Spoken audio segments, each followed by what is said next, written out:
Hi, everyone. Welcome back to the Superficial Spirit. It's your friendly neighborhood superstar, Peter Breeze.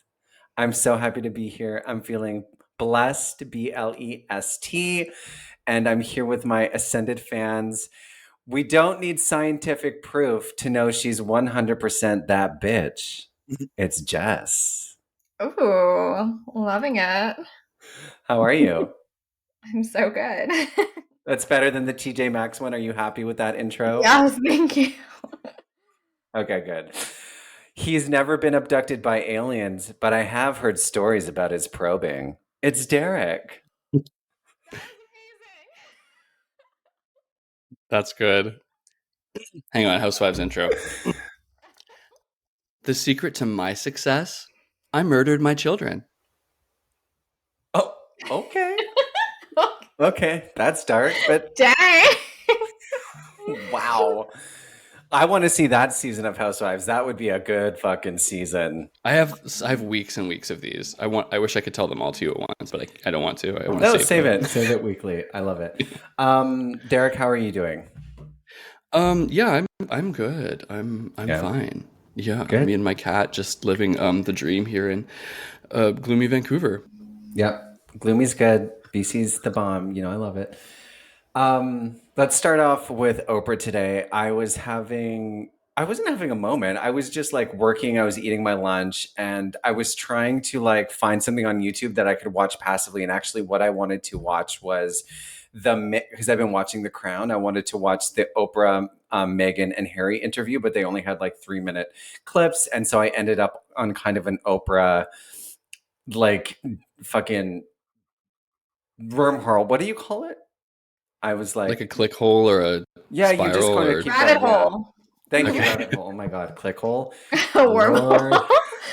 Well, a click hole is a thing. A click hole is when you go on Wikipedia to look up Madonna, and then you end up looking up like the history of Italians in New York, and then you look up the movie Gangs of New York, and then you look up Daniel Day-Lewis, and then you somehow Yeah. end up at like Leonardo DiCaprio's dated 13-year-old girls or something.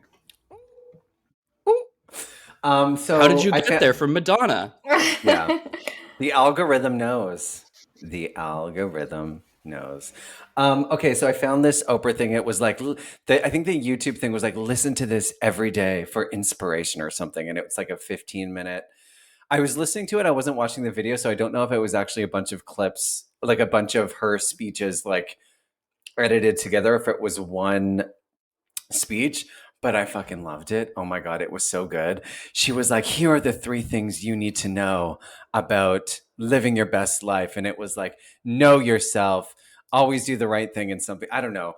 It was very Oprah. Like she was really taking her time. Everything she said was so full of emotion and purpose and like confidence. It was just giving me life. It was making me feel. I remembered flashbacks to when Oprah was on TV. Every show, every episode, she was giving the country and the world this inspiration. And at the same time, I'm like, but wait, I hate billionaires. I'm so conflicted. I love Oprah, but I don't. But I don't like billionaires. And it just brought me back. That's why I sent you guys the clip because Oprah, she's a source of inspiration. Maybe she did introduce people to The Secret. Like that was a big part of her show too. So she introduced that whole manifesting concept to people. So maybe some people would identify her as like a spiritual source or like a wellness or mindfulness. Yeah, she talks to fucking spiritual leaders, Deepak Chopra, all those people. So she's definitely in that realm. And I think like a really powerful speech from Oprah is a great pop culture spiritual moment. It's evoking these emotions in me, but also now having some time, especially on the show, sort of investigating billionaires and, looking for what's behind the message. What is Oprah's intent in this message? Is it just to inspire you? Or is it something more sinister? I sent it to you both, Jess. I think you watched it, right? I just watched like maybe the first 30 seconds to a minute as we were getting on. You were inspired by many things this week, Peter. You sent us many videos, many articles that were all having to do with kind of different things, but I love it. So as I was waiting for you all to jump on, I started listening to it. And yeah, it definitely had that Facebook clickbaity, motivational kind of vibe with that same music where you hear all those motivational speeches. I'm assuming it was probably like different clips of different sound bites from different speeches that she's done. And yeah, right away you get like the vibes of like, oh yes, like I'm inspired. Like that music that they use in all of those videos like grabs you in. But right away, with my disenchanted mind from spiritual, new agey, whatever, she goes right into yes, the things you need to know in life to make your life successful are these questions, and it's who am I and what do I want? And right away, the who am I like really struck me, like knife in me, because that was, I feel like, through my whole new age journey, I was trying to find out who my authentic self was and who am I. Mm-hmm. And I don't know, I just instantly disagreed, where I felt like, do we ever know who we are? And she goes into, and who you are isn't just a son, a daughter, a wife. Um, she somehow takes that and goes into, we are God's children. We are with the angels. And I was like, whoa! Like I knew like Oprah got spiritual and shit. And she has her own channel, which I think is very spiritual. It's like her gospel, whatever, Oprah's gospel channel. I completely don't know what that's actually called. Um, and then my mind went directly to like, was Oprah like me back in the day, where you don't really know your spiritual side and then you kind of get swindled, right? Like she had on all these psychic type people. I don't know anybody right now off the top of my head, but I was thinking back to like, I used to listen to Montel with Sylvia Brown, and she would have on all these kind of spiritual people and the secret stuff we just mentioned. So did she over time just start believing and end up like very spiritual where she is right now, which is where I was ending up until about 2 years ago. So just listening to the first whatever 30 seconds, I was like, oh no, no, no, no, no. No. Derek, did you get to listen to this? Yeah. I agree. It's oh boy. It sure is. Look. First of all, Oprah for president. Unironically, that would be lit. I would love for Oprah to be the president. Why? Because Kanye West is gaining some traction. He obviously won't be the president, but people like celebrities. Donald Trump, we have to worry about that again. Like, what do we have? Joe Biden's 93,000 years old. Like, he might not even run, and there's nobody else to be excited about on the Democratic side for 2024. So Oprah might as well be fucking Oprah. At least we know she'd be like socially liberal. But anyway, apart from that, like I completely agree. Like just this is a lot of platitudes. Oh boy, it's a lot of I ask myself these questions, and the answer is I am God's child. I am spiritual, and I have experiences that are connected to the source of all things. My mission is to fulfill the truest expression of myself. What the fuck does any of that actually mean? How do you action any of that? None of this is advice. She's just giving Tony Robbins, right? And it's through these platitudes, like Jess alluded to, that she brings you into this consumption cycle as the answer to those questions. She introduced us to Dr. Oz, right? Nasty, to Dr. Phil. The answers to these questions are always you can consume Dr. Phil's show or his products or these blend. Like her show was 90% advertising, if you remember back. She had so many products on. She was highlighting so many products through which you can make yourself this version of yourself that you want to be. Makeup, kitchen supplies. Like it was all you can fulfill your spirituality and this will help. This product you can buy will help you do that, right? So it was just more of that, just more blah, blah, blah, right? It's like when you kind of are having a stressful day and then you go into a bath or you like put something in your ears and you're just sort of like tuning out the world. Oprah feels like a warm embrace. Like she's just making you feel all cozy and nice. And it's funny because the things that you two are, I'm going to use the word triggered just because I want to. You listen to it, and Jess, your red flags are going up. You're like, no, no, no. And Derek, you're seeing these platitudes as well. Those are the things that make me feel good and calm. And I'm like, I am a child of God. They I do. do need Just more Karl Oprah in my Marx would life. love to. Yeah, you are what he was talking about. We all are. I mean, I don't mean to singly. We all are. We all consume. This is our life, right? We all consume these, especially cultural products, to numb ourselves to the political horrors and realities of our daily lives, right? And it's comforting, Okay. and we have to. I've been playing Pokemon. I put 100 hours into that game in a week. Like, that's what we have to do. We don't have a choice. And This is the air we breathe. and everything in that first like 30 seconds I've heard before. So I'm like, who said it first? Like, this Yeah. isn't like Oprah's original thoughts. Like, this is I'm spiritual, not religious rhetoric Yeah. for the past, whatever, 20 years. I interviewed somebody earlier this week, and I kind of felt like they were actually knew that they were spiritual because I see on their Instagram they post daily affirmations. So I was super excited to talk to them. They're a queer person. They're on TV, and Jess, you're gonna love this episode. Your head's probably gonna fall off your body because I didn't realize how passionate they were, and they just kind of went off. I think I asked them one question, and then it was like a full hour ministry of like God. They said Jesus a few times, but at the end of the episode, I remember thinking, you know, you choose to believe at some point when you're faced with this probably isn't real, but you still gravitate towards it, you're making a choice to believe regardless of the facts, right? I'm choosing to believe, I'm choosing to live off of faith, whether you're religious or spiritual or whatever. And I asked them this question, like, what would you say? Because we also talked about like a lot of atrocities that were going on in the world. How do you reconcile this? If you believe in God, if you believe in an all loving presence, how do you reconcile that? And it's like, well, there's good people and bad people, blah, blah, blah, blah, blah. And I'm like, well, what would you say to somebody who just said, you're believing just so you can make yourself feel better? Let yourself sleep a little sounder at night, maybe ease some of the anxiety. And I feel like that sometimes, sometimes when on this show, we really get into challenging beliefs, challenging people, concepts. I leave feeling really triggered because I am a believer and I always come back to this same place. It might not be true, but I'm okay with that because to believe feels better than not for me. And the world is hard and life is hard, and I'm okay. I'm okay with the little rose colored glasses if it means that I can be happy. And if God isn't real and spirituality is bullshit, I'm actually okay with that possibility and still believing. And I think that's the difference is like you choose to get into the warm bath, even though at some point it could turn cold. You could freeze to death and die, turn into an ice cube.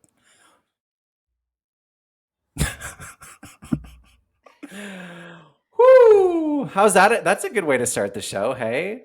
I have a Yeah. response. I was waiting for Jess, Go so we ahead, can do our Derek. order. But yeah, I mean, I guess I was just gonna say like, yeah, like we have to do that. Like, what you can't be like on DEFCON 5 24/7. You can't be at like 2 minutes to midnight and all the time. All of your hair will fall out. Your cortisol will make you fat. You will be short with your friends and colleagues. Like if you're stressed like that all the time, do you know what I mean? Do you know what I mean? So like, yeah, I mean, that's the air we breathe. It's the water in which we swim. We have to do all this like consumption. We have to numb ourselves to the realities, to our political realities to like get through the day. Otherwise we'd be these screeching blue-haired, activists throwing tomato soup on everything we see, which, okay, actually is probably a good activist thing to do, but that's beside the point. I just don't like that doesn't help. It doesn't help anybody for us to be on 100 all the time, right? But we have to judiciously kind of parse out our energy for activism to to productive ways. And that can be a lot of things. It can be some mutual aid in the community as long as that has a political sort of outcome, right? You can feed the homeless as long as that feeding of the homeless is tied to some sort of policy activism, right? To change people's material conditions, that stuff. So, but you have to parse that energy out. You can't be doing that all the time because it's exhausting Yeah. and it's terrifying. Jess, what do you think? So sometimes we just have to watch Oprah. Sorry, go ahead. Yeah, I'm a little bit on both sides. I feel like I am a little bit more cynical lately, but I understand Peter. Like it feels good to believe in something, but as you know, Mm-hmm. as I spoke about before, fully believing in New Age actually made me more depressed because I Yeah. didn't feel like I was like hearing from my angels and guides. Yeah. Like Oprah sounds like she's hearing from them. And I'm like, why can't I? So I actually feel better not believing. I Yes, think Peter. Oprah is choosing though. Like she's like, I felt when I like she's said this a million times. She had no shoes. She was so poor and she felt God was calling her to greatness. That is a choice. A lot of millennials feel very strongly that they were chosen to be great, that they were chosen to be famous, that it was their destiny to blah, blah, blah, blah, blah. That's a choice, right? Because if you actually look around, wait a second, not everybody's becoming famous. Wait a second, not everybody's an influencer. Wait a second, not everybody is rich, but I still believe that I'm chosen. It's a choice. Like you're choosing to believe that you're being called. That doesn't mean it's real, but it feels better to get through life and be like, maybe next year, maybe this project, maybe this relationship, maybe this thing will be the thing that makes me fucking great. I remember living in Vancouver and fucking making a circle of fucking rocks, jewel, what are they called? Like amethyst, obsidian, all of these, what are they called? Gems? What are they called? Yes, I don't Rocks, know. I'm forgetting right now. stones, stones, like a circle around my body, meditating. Tell me my purpose. Like I wanted so bad to know what the thing was. Like, what is the hack? What is the life hack that's going to Yeah, make me I've been the thing there. that I envision? And that is the problematic part of it, is like obsessing about what you need to do to get the thing you want. But really, like now where I'm at with my spirituality is like, it's all about peace and quiet, and I don't fucking want anything. I just want a calm life. I just want to be happy and not obscenely happy. I don't need to be euphoric. I just don't want to die, basically. Like the bar is pretty Right. low now. I just want to like be happy to wake up, go to bed relatively stressed less, be happy with Evan, have some friends, eat good food, watch the Housewives, hope one day Britney releases more music, and that's it. That's all Yeah, I need. same. I don't know about the Britney thing, but same.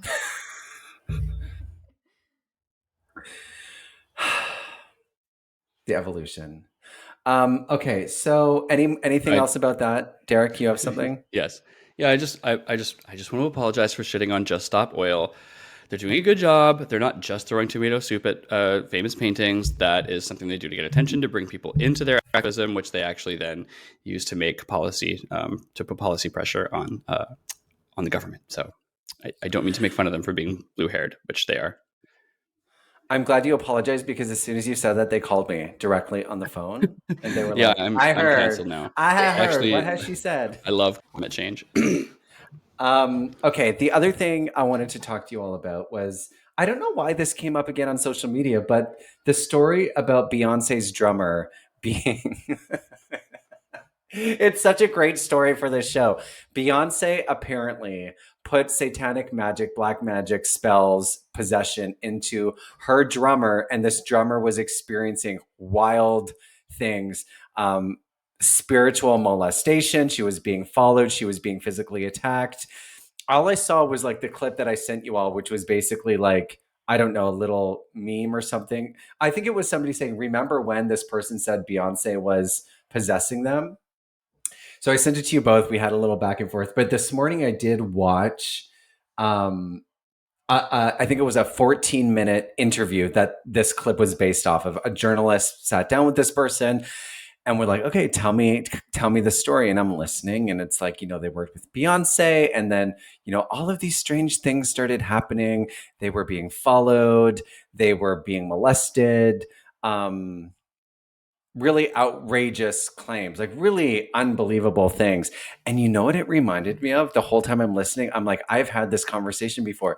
Do you remember the episode I did with Jamerly, who was schizophrenic and thought that it was a spiritual? That is exactly what it reminded me of, because she said she was just living her life and then she started hearing voices and she thought it was this famous writer that was trying to connect with her. And when I'm watching this interview of this girl, she was even describing the Beyonce experience as mania. And do you know who she reached out to for help? Two psychics. And it was the psychics who told her it was Beyonce. And it was the psychics who told her that her cat was being like had a spell on it. um the whole time I'm like, this I mean, I'm not a doctor, I don't know if it's schizophrenia, but this very much mirrors what I have heard about people who go into psychosis. You attach it to something. Like if you work with Beyonce and then you go into a psychotic episode, is it really beyond the realm of possibility that you link the two? My friend who's a yoga teacher, really successful yoga teacher, had a student who got schizophrenic, started developing the symptoms, went into an episode and thought that he was planning some kind of attack on her, and it turned into this she was like slandering his name on social media. They had to go to court. It was really, really sad, but this is what happens to people, unfortunately, sometimes with when you're experiencing like mental illness like that. So I think it's salacious, really great clickbait that Beyonce is possessing her drummer, but then when you watch the interview, it's sad.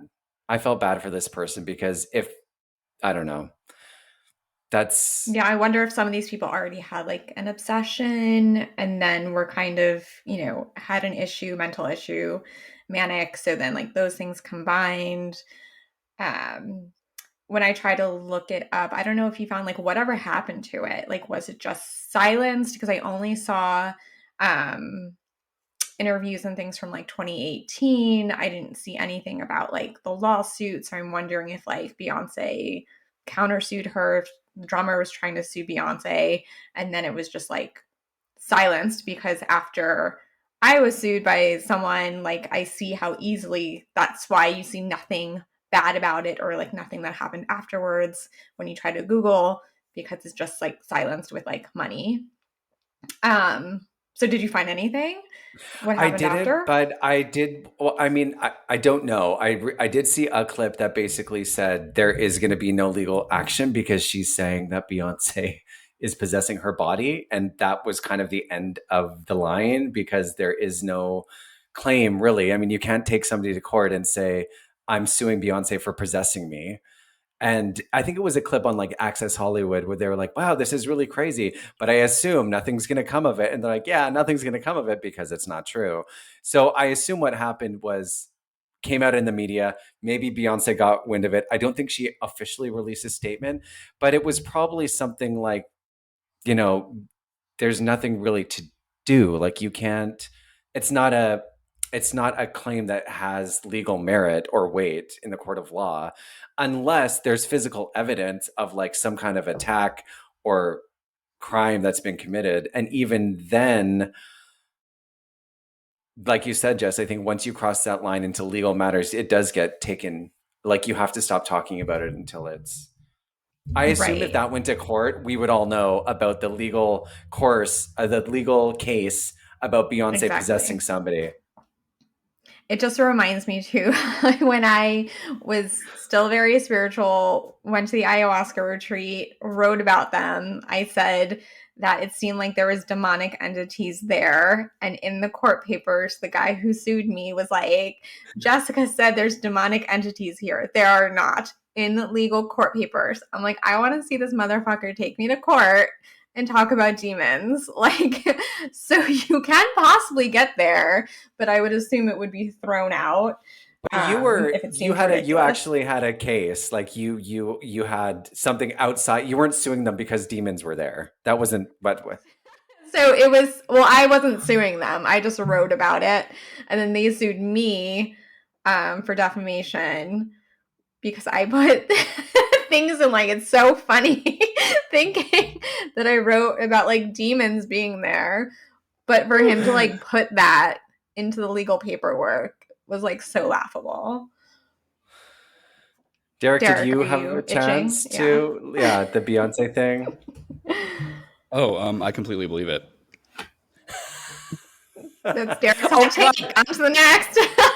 Actually, I wanted to tell like the comments on the video that were actually exactly that, Derek. I fully believe her. Beyonce's in the Illuminati, blah, blah, blah, blah, blah. Great story. I hope that person's okay. We should also at some point talk about more of those conspiracies, like celebrity Illuminati stuff. It's great. It's so juicy. Maybe we'll do the Lady Gaga one.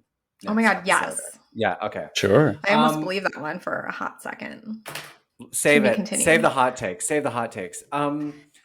So the whole buildup for this episode was, we've made a list of moments in pop culture that I'm curious about.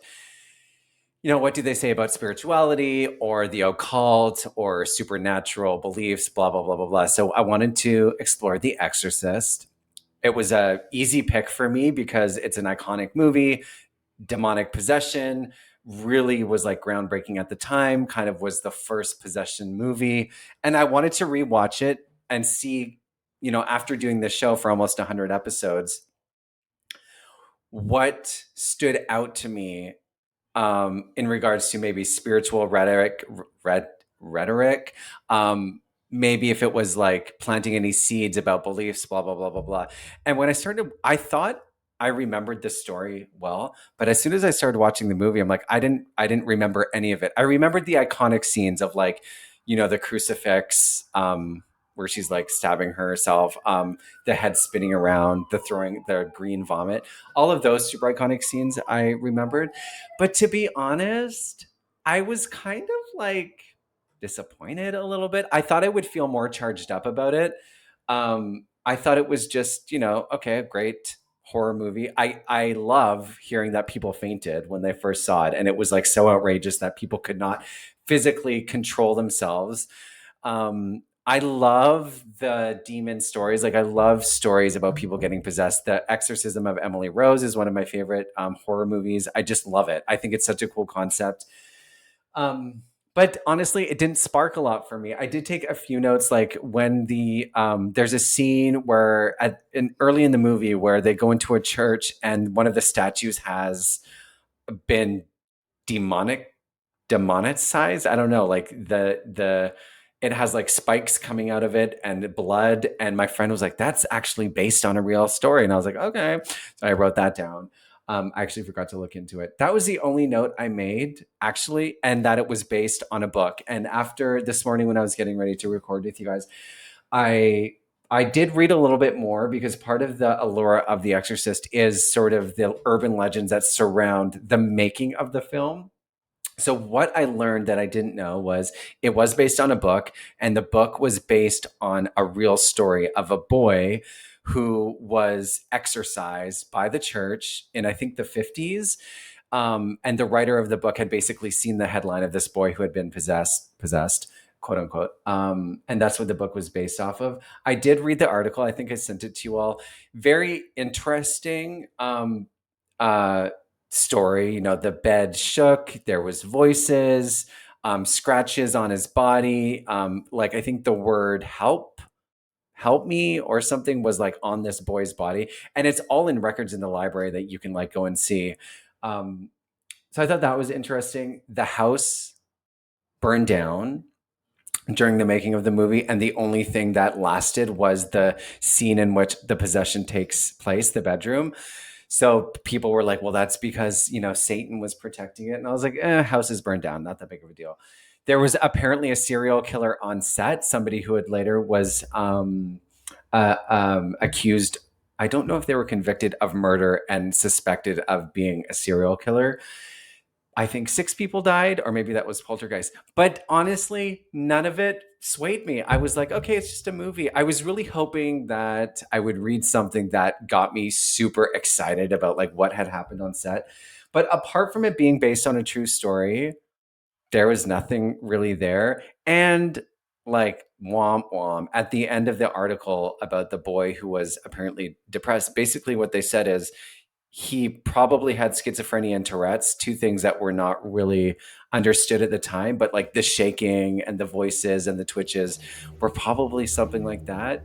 The whole thing, honestly, was anticlimactic, and I was a little disappointed, unfortunately. Mhm. Well, I remember being a child and a teen, like I would always state The Exorcist and Poltergeist as being my favorite movies. Edgy. So yeah, my family definitely got me into horror movies at an early age. I was like, what else was I watching at that age? So I'm like, yeah, horror movies and like Ren and Stimpy is what I grew up on. So um made me into this weird adult I am now. And then I was trying to think back to The Exorcist, like what effect did it have on me when I was a kid? Like, did I believe more in my Roman Catholic faith and feel the urge to believe in God more because of it? And definitely not. I think I definitely viewed it as like just like a great horror movie. But I think what things like that and the X-Files did to me when I was young was I did get a firm belief in like something else is happening. You know, there is a spirit world, there are aliens, there's weird things out there. So through all these like quote fictional, maybe not fictional, if it was based on a true story, I did get this supernatural belief in, again, believing in other things are happening. I think is what it did to me, and still formed my adulthood, moving into like new age spirituality after that. So what I was interested in was the writer. So the guy who wrote the book also wrote the screenplay, this guy William Peter Blatty. So that's why it was almost exactly to the book, because he did both. So I was thinking, you know, why did he write this? Peter, you answered that. And what was his upbringing? So he was Roman Catholic. So I thought that was pretty interesting. And I found some quotes where he says that the book movie was an argument for God. I intended it to be an apostolic work to help people in their faith because I thoroughly believed in the authenticity and validity of that particular event. So I don't think he was there for that quote true exorcism that happened, but he believed it so much that he wanted to show it to the world and strengthen people's belief. In Catholicism or the church through this movie. So I thought that was pretty interesting, where it wasn't just like, let me scare people.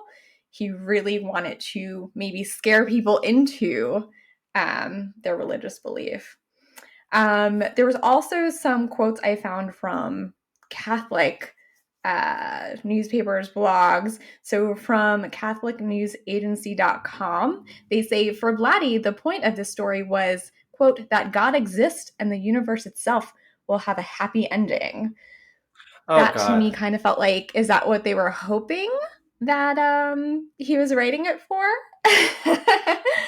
And another article stated, this was from the let's see, National Catholic Register. May William Peter Blatty rest in peace, and may we thank him for his unique success in educating the faithful and their larger public on the brutal reality of Satan in our world.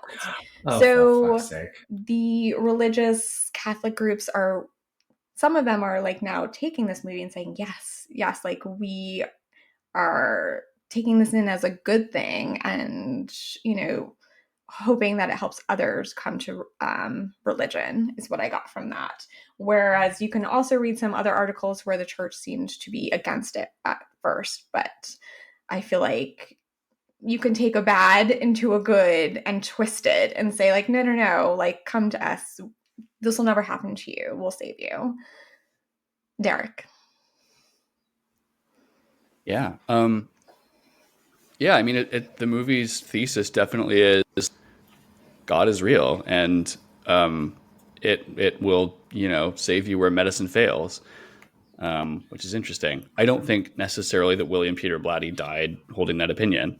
Um, I think that his later work kind of indicates, like, Exorcist 3, I think, is a little bit different. Like, I think it's still, you know, it really is kind of about for me, the power of the will of like this one man over Satan, as opposed to like God and Jesus stepping in to save him, I think. But anyway, I guess that's a little bit off topic. And I'm not super like, I haven't done any analysis on Exorcist 3 per se, but it's my impression that William Peter Blatty like changed. I mean, did you see that as being the case, Jess? You sort of spoke in past tense when you said he believed at the time that, you know, this really happened. I did he do all the other versions of The Exorcist after? I really Just don't know 3. his I think somatic he directed history. 3. Okay. But yeah, no. So did he indicate that he had come to a point where he thought that wasn't true anymore someday? I don't know about that Looks actually. Yeah, because I okay. really just looked at the first film. Anyhow, yeah. I guess when you were speaking, I also thought it was interesting the idea that the church took, the Exorcist eventually, and we're praising him like, oh, thank you for educating the people on the reality of this, despite the fact that like many of these cases of so-called recorded exorcisms are probably things like Tourette's and schizophrenia, or other, disorders. It makes me wonder, like, okay, well, what does the Catholic Church gain out of pretending when they probably fully know that these are not demonic possessions? And my suggestion is probably that convincing people that exorcism is possible and real keeps them relevant, like as the solution to that problem, right? It's just a accumulation of power. Yeah, those are my only thoughts on it, really. It's a good movie. It's I pretty lit. It's like a great movie, like despite the fact that its conclusion is like God is real and you should be devoted to him, as Yeah, opposed to I still love medicine. the movie. Mhm. I too is like, the worst possible thing is that Satan can take over your body. Like all you need is God to sort of solve these things, not medicine. Although the mom in the movie does seek medical attention first, and she is like, trying. She goes for the MRI, she gets the brain scan, she goes to all these doctors, and it seems in the movie as a last resort they go to the spiritual side. It is kind of irritating to me to know that his intent was to spread the word of God, because I just feel like it is, my opinion about religion is this kind of the same as 12 steps, is like anything man made is problematic inherently. Like you have to be very, very cautious, and even though religion presents itself as a safe place, we know that it's not. And just this whole intent behind the story to instill the fear of God in people, just I find it really irritating. It's so presumptuous, and these are the same people that get mad about the gay agenda. I mean, I don't know if him specifically, but Jess, I know when we talked about exploring The Exorcist, that was one of your areas of interest. I'm curious what influenced the church or the person behind this movie, what the relationship was, because it's not like, if Derek was to go and make a movie about exorcism, it would probably be pretty middle of the road, like a genuine curiosity about what's going on. There is no religion involved, there's no belief in anything one or the other. It's sort of like what's going on, but that's not what the movie is, and that's not what the message is. And I don't know, I'd like to see a movie that wasn't so based on religion. Like, why does a dark entity have to be attached so strongly to the Catholic or Christian church? Why couldn't it just be a fucking evil ghost? Or like, I don't know. Why can't there be a movie, and maybe there is, I don't know this for sure, where it is explained by schizophrenia or Tourette's? Why can't we see that story? And what does the church say about that? I mean, I think a long time ago, anything that was anything that was not, I guess, in like the cookie cutter version of what life was supposed to be was considered the devil. Like witches, a woman who did anything wrong was like, witchcraft, it's the devil. Explaining anything that they can't explain through the devil and Satan. It's just so stupid. There are Yeah, I some think films that like explore that. Sorry, go ahead. no, I was just gonna say I think this is always connected to like a story with the Catholic Church because they're the ones that I don't know, talk about demons the most? Do they make up this whole idea of like Satan and demons? So that's always going to be connected to them because that's where the story lies. Like there demons in Satan without Catholicism? Yeah. The movie The Exorcism of Emily Rose is kind of more of a is this religious? Like, probably not. This might be delusion. It might be mental illness, right? Doesn't actually come out on either side of that. There's ambiguity there, which is nice. I guess I like that. I can't think of any movies where it's specifically been, nope, actually, this was definitely mental illness and schizophrenia. I think the challenge with that is is doing it in a way that's not exploitative and kind of insensitive to people like with those conditions. Because I think a lot of them, a lot of people would see that and be like, well, this is pretty extreme. It doesn't represent me. Like, you're treating like my fairly mundane sort of experience of life and my struggles as like very lurid and like very scary and terrifying to be around me, and like a very terrifying, like that Yeah. sounds challenging to do. Yeah. But then there's also, there was another movie I was thinking of. Oh gosh, I can't remember now. Let's see if it comes back to me. But yeah, there's movies that have explored that stuff. Yeah, Exorcism of Emily Rose kind of does it. I love that one. Have you either of you played with a Ouija board before? Like seriously, Yeah. in an attempt to like, and what was your experience like, Jess? What was your experience playing with it? Um, I'm remembering, like, I think when I was a teenager and my experience was nothing happened. Like, it was just kind of Okay. felt like stupid and lame because nothing happened. And I really wanted something to happen. Because again, I grew up with all this like supernatural stuff in my face on TV and movies. Derek, what about you? Well, it was kind of a bust because I really wanted to, but like the slider was like, I don't know why it was built this way, but it didn't have like a ball and it just didn't like slide. So it had Oh, like these like three legs with like pads. How the fuck is that supposed to like? It's not going to slide on its own. Like, I don't know. So it didn't really work. But I like turned off all the lights like with my friend and like candles next to us and like tried to like Ouija, but it didn't work. So yeah, my friends and I were super into it in high school. We would go into the library at, oh my God, go into the library at lunch and do it. And I remember one time, I mean, ours always moved. Okay. So I don't know who was doing it. It wasn't me. Somebody was moving it. But it was so fucking scary. It was so fucking scary. Even in the middle of the day, even knowing like deep down somebody at the table or maybe all of us were moving it. I think one time it said it was like under the table and we all like jumped up and screamed, and there was this entity called Zed that would always come back. And one time, oh my God, one time we were doing it at my friend Kat's house and we were so scared. Like we had scared ourselves fucking skinny. We have scared ourselves skinny. We were hell like yeah. curled up in Kat's room, like in her bed. And I trying to fall asleep, but like every creak of the house, we're like, it's Zed, it's Zed. And we hear her mom come out of the room, walking down the hallway. It's like the middle of the night, opens the door, deadpan, and mumbles something about dead bodies. Okay? We're freaking out. What the fuck? My friend Kat is like, what the fuck, mom? What the fuck, mom? Her mom kind of just like leaves, goes to bed or whatever.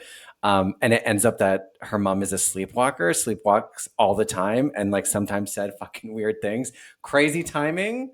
But in that moment, honey, I believed it was the devil.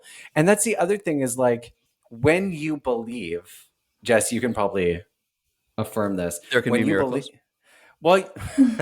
well, please welcome Mariah Carey. She sings that, right? Yeah, Whitney and Yeah. Mariah. Yeah. Britney and Mariah. When you believe in something, right? Like when you are suddenly like, spirits are in this house, you fucking see it and you feel it. And I feel like these super religious people will see signs of the devil everywhere. And I'm wondering what kind of effect that would have on a person who does slowly start to feel a little bit off mentally, emotionally, spiritually, and then feels confident that they're being possessed. You know, like the you give people sugar pills and it what's that called? Placebo. Placebo. Placebo. You think you're being possessed and then suddenly you have these intense reactions. What effect that has on people? I mean, I want to ask you both if you think it's possible to be possessed, but I think I know the answer. I mean, I don't know, but what you mentioned, where if you believe something, it happens, like that is helping me along my path of like confirming that the things I used to believe in aren't true, because I would believe in spirits, feeling spirits, whatever, seeing them in my mind's eye, weird things happening at night. I would have a ton of sleep paralysis where like it was trippier than like being on ayahuasca. Really, really crazy episodes, feeling like things were in a room, something tapping me and waking me up. And I would have it quite often. And then, like, when I stopped believing in a lot of spiritual things, it has not happened since. So for me, that really says it was probably all in my head. Like, why wouldn't it happen again if it's not a real thing? Whether I believe or not, it should still be happening. So Because it's really Jess, confirming. it's because when you close off to it, then the spirits don't come to you anymore. You have to be open to the magic, honey. You have to be open to all those things, and then that's why they come to you. And if you turn off to it, then they're not going to come to you. It's like people who Exactly. are Yeah, like that's everything we open. used to hear. When Anyway. you open up to like people who are, I've been listening to Somewhere in the Skies a lot, the UFO podcast, and there are people like the biggest fanatics see UFOs all the time. Like they're like, every night I see them. Every night I see them. I'm like, I wish I've seen a UFO. But that comes back to that narrative, like you said. They tell you if you're open to it, you'll see it, and if you don't, you're blocked. And the things I was experiencing felt really, really, if there's evil, it was that. Like, it was not good. I've never felt anything angelic or good or Aww. happy in any of those experiences. So I don't know what I was, quote, believing in. But I'm glad I shut it off, whatever that was, because it was scary AF. Do you think there is evil energy and forces? Like, do you think that a person can be overcome with something outside of, I guess it's the same as possession. But have you ever met somebody that you just feel is like, I don't know, something is not right? Like your internal clock is like, or your warning system is like, not good, not good, not good, not good. Has that ever happened to either of you? And what do you think that is? Derek? Yeah, I think it's just our internal warning system. But how would you know? How do you pick up on it? A couple of questions at once. I think you. I think. Look, I mean, I think you usually have those feelings and reactions because you recognize something in them that has been problematic for you before. Like you've been hurt by a quality you're seeing in them, or that you think could be, if taken to like its final end conclusion, that quality could be like what has one that's hurt you before. It reminds you, right? So I think it's as simple as that. And how do you know that it's not a message from the beyond? I don't know. I don't know because you don't believe in that. I guess if like, I don't know why we would reach for an unearthly answer to why we would feel something like that when it's as simple as it probably reminds you of something that hurt you. I mean, that's just that's just evolutionary psychology, right? But the better story is it's God or it's the devil. Like this goes back to, I mean, okay. No, I mean like a more interesting story of like that person made me feel weird isn't like the average person, maybe I don't know. This could be a wrong statement. Leaving that situation, not maybe looking back and thinking, what is it about my life experience that's triggering this emotion? It's like, what does that mean? Why is this happening? What is the link between me and this person?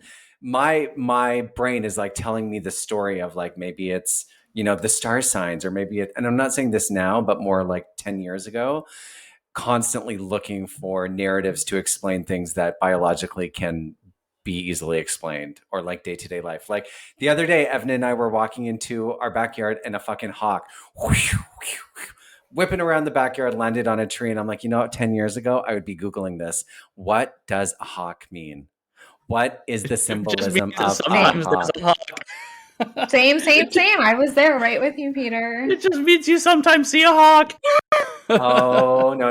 Like, What? hang on. I'm going to Google it. Watch. Hawk. But something not as magical like always seems to happen to like Steve or Steve and I, where it's like, why is there no one walking around our neighborhood? And then as soon as we try to like back out of the driveway, someone's walking in front of our, it's like, what the F? Like, why? Conspiracy. Like anything like that. Oh, as soon as I try to do something or move or walk, like there's a billion cars or there's someone stopping us. Paparazzi happens to me. Okay. It's just because in that moment it became meaningful. I think you wouldn't have noticed it before because it wasn't meaningful to you. You don't care Yes, if someone's crossing the exactly. sidewalk in front of your place if you're not backing out of it. But when you are, then you care and you go, "What's going on?" Right. You know. This is for you, Derek. Hawk symbolism and meaning includes intelligence, independence, adaptability, messages, clairvoyance, and spiritual awareness. I guess that's why I never see hawks. It's true. I was on Google. That's so like redundant, like logically, like seeing a hawk is confirmation of spirituality, but you only Oh, it only yeah. you only consider it confirmation of spirituality if you already believe in the symbolism of like random events, which makes spiritual already. What? Of course. And I find like, I remember once, oh my God, once I was living, my first time I lived on my own in Vancouver, a massive dragonfly got into my apartment in the middle of the night and was like banging all over the room. It was like, one of those big ones. It was like hitting the wall. It was behind my TV. And I was so scared. I ended up sleeping in the bathtub. But, and I like locked the door because I couldn't go and find it. But the next day I was like, what does the dragonfly mean? And it was like transformation, illusion. And I was like, fully believe that like the dragonfly in my apartment was telling me like it's time to transition into the new Peter Breeze. Like it's my dreams are coming true. I'm fighting through the Oh, don't laugh at him. I can't. That's so demented. You just saw a dragonfly in your apartment and set you in this spiral of like, what have I changed my life? It's what I'm scared, and like you freaked the fuck out because there was a bug in your apartment. What? You can do I that could be with the same way. anything. Yeah, yeah. it gets out of control. Or this I mean, it this doesn't other always have to be a bad thing if it's like if you're feeling down and something happens like that and like puts you in a better mood. So, Of course, like if you like, my dad died when I was 9 years old, and his favorite band was Meatloaf. So when I hear a Meatloaf song randomly in a restaurant, I think of my dad and I feel good. Do I think that my dad is in the radio? Not necessarily, but that's an example of like you're putting meaning into something on purpose because it makes you feel better. But at that time in my life, like it is kind of laughable because every single thing, like I would walk to work and look for the license plates, write down all the license plates, and then go back and like look up the numerical numerology of them. I was really in love with one of my best friends who didn't have feelings for me back. But when I pulled a card and I got the soulmate card, I was like, see, they are in love with me and they're just confused. And it validates your own delusion. It validates your feelings. And it gives you a reason. It gives you an explanation for the chaos of the world, which is basically nothing really means anything. Sorry, but you give it the meaning you want, and if you give it meaning and it gives you peace, that's fine. But you have to be kind of detached from it at the same time. I believe this song is representative of my dad. I also know that it's not my dad at the same time, and I'm okay with that. It still makes me feel good, but I'm not like turning on the radio when I'm sad, waiting for it to come on. Yeah, I mean, I agree. I think you've described it in the way that I think is healthy. Like, I just was thinking about Real Housewives of Beverly Hills, where Lisa Rinna's mom had died, right? And she Yes. there's just every time she saw bird stuff, and there was a lot of bird imagery recurring, and she saw a lot of coincidences involving birds, and was like, I think she's here. That's sort of healthy to me. I Yeah. think I don't know if she probably didn't really believe her mom's consciousness had split off into a bunch of seagulls, right? And that they all contained her mom. But I think it's sort of like that's sort of a healthy way of practicing this, taking this comfort in this pattern recognition that people are hardwired for, right? I don't think we can, I mean, it simply is a reality that pattern recognition is a thing our brains are kind of obsessed with. So like just being like, that's stupid. Don't ever, any stock in it. It's like, that's, we can't, it's pointless. It's not, that's, it's too big brained, too edgy, like skeptic from 2014 kind of on the internet type of thing. So I don't mind, right? That's healthy, I think, to recognize and to sort of take comfort in like into the symbols that do have meaning to you, but then spiraling out of control because a dragonfly crossed your path one day is a little like, get a grip. I was doing a lot of drugs at the time, honey. Like I was up and down. Yeah. But you know what? My biggest takeaway It doesn't have to affect the trajectory of your life is what I'm saying. If you recognize, the Meatloaf song, or you recognize Lois in the Seagulls, that just makes you feel good. Does it make you change your life? Not necessarily.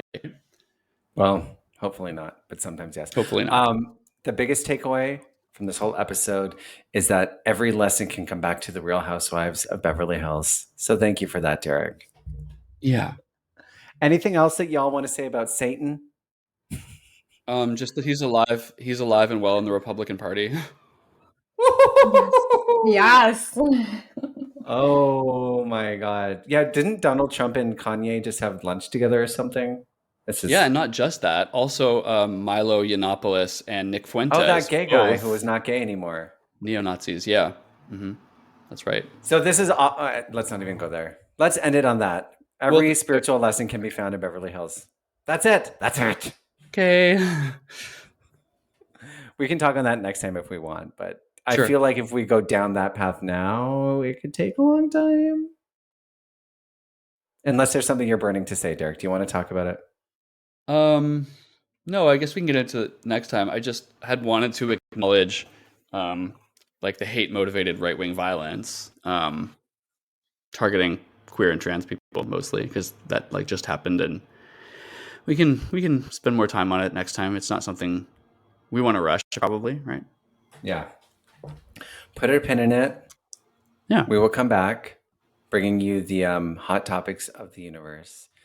Oh, and before I forget, please, if you haven't yet, subscribe, share. It really helps us. Tell your friends about it. Leave a review. Share it on your social media so I don't have to. Oh my God. Please. Somebody else post about it. And I'm just realizing right now we stopped reading the 5-star reviews, so we'll start doing that again. But thank you for tuning in to another episode, and we'll see you next week. Bye.